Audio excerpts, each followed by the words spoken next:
IMF کی ایک اور بڑی شرط پر عمل درآمد مکمل۔ وفاقی حکومت نے فیڈرل بورڈ آف ریونیو سے اہم اختیارات واپس لے لیے۔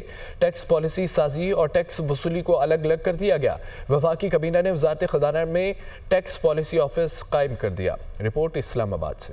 عالمی مالیاتی فنڈ کی عائد شرائط میں سے ایک اور بڑی شرط پر عمل درآمد۔ فیڈرل بورڈ آف ریونیو سے اہم اختیارات واپس لے لیے گئے۔ FBR میں ٹیکس پالیسی سازی اور ٹیکس وصولی کو الگ الگ کر دیا۔ FBR اختیارات کو الگ الگ کر کے وفاقی کابینہ نے وزارت خزانہ میں ٹیکس پالیسی آفس قائم کر دیا، جس کا باضابطہ نوٹیفکیشن بھی جاری کر دیا گیا ہے۔ وزارت خزانہ کے مطابق FBR اب صرف ٹیکس وصولی کے کام کی حد تک محدود رہے گا۔ FBR ریونیو بڑھانے کے لیے ٹیکس تجاویز پر عمل درآمد پر توجہ دے گا۔ وزارت خزانہ کی جانب سے جاری نوٹیفکیشن کے مطابق ٹیکس پالیسی آفس براہ راست وزیر خزانہ اور ریونیو کو رپورٹ کرے گا، جبکہ ٹیکس پالیسی آفس حکومتی اصلاحات ایجنڈا بنانے پر کام کرے گا۔ ٹیکس پالیسی آفس ٹیکس پالیسیوں اور تجاویز کا تجزیہ کرے گا۔ حکومت کی جانب سے IMF کو ٹیکس پالیسی اور وصولی کو خود مختار رکھنے کی یقین دہانی کرائے۔ نوٹیفکیشن کے مطابق office income tax, sales tax, FED کی پالیسی رپورٹس وزیر خزانہ کو پیش کرے گا۔ ٹیکس فراڈ کم کرنے کے لیے خامیوں پر قابو پا کر ٹیکس کے نفاذ پر توجہ دی جائے گی۔